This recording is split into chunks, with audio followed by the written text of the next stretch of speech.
I want to suggest that, number one, the reason why these students did not finish what they started in St. John chapter 6, number one, because there's some things that they did not do, they did not have. And I want to suggest here's what you and I should do so we can complete what we started and to graduate on time. Number one, if you're going to finish what you start, students, do this. Understand this, that this year you got to go for more than lunch.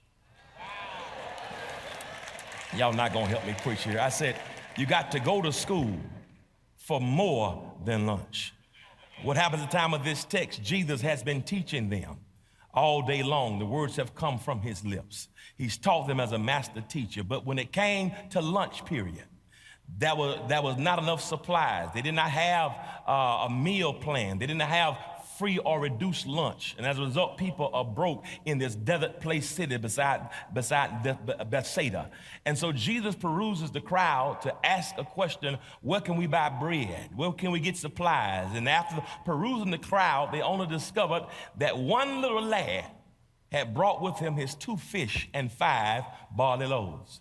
Jesus commanded the parapros and other teachers to make the crowd, the students, sit down in companies of 50s. He took 2 fish, 5 barley loaves, break it, blessed it, fed the 5,000 men, not counting the women and the children. Most commentators suggest at least 15 to 20,000 people got fed at this school. And when they got fed at this school, they were so happy that Jesus fed them in school. I think that's an ironic point here, because similarly, many of our children who go to school live in such difficult situations that many of them are starved at home. Many of the environments that our children live in, it's sad that sometimes some of our children live in communities with irresponsible parents where they're raising themselves, where the only time they get a nutritional meal is during the day at school. And many kids now are excited about going back to school because they know mama hadn't bought any groceries, that there's nothing around the house to eat but fast foods. And it's a sad reality when we have depended on the schools to be responsible for the nutrition and for the education and for the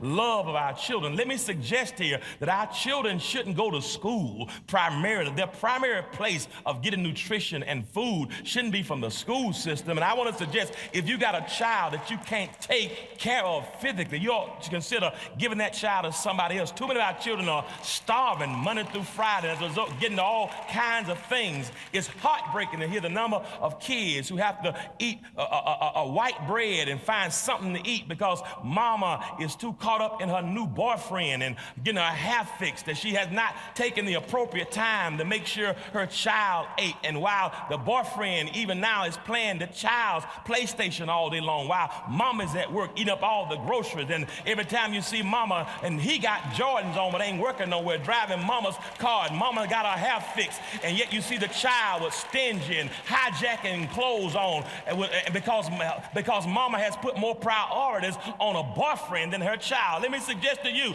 that you shouldn't put no man above your child. As a matter of fact, if he's not coming to help you to raise a child, y'all not gonna help me preach here. Don't you throw your kids away because you're so desperate and hot in your britches that you need a man by any means necessary. No, if you got a child or children, you ought to say, if you want me, y'all ain't feeling me here. If he come to the crib in a Corvette, that means, listen, I got 2 kids and they ain't on back seat. So if you want me, you got to trade that Corvette in and come back with a minivan, because you got to take all of us. Are y'all gonna help me talk here for a moment?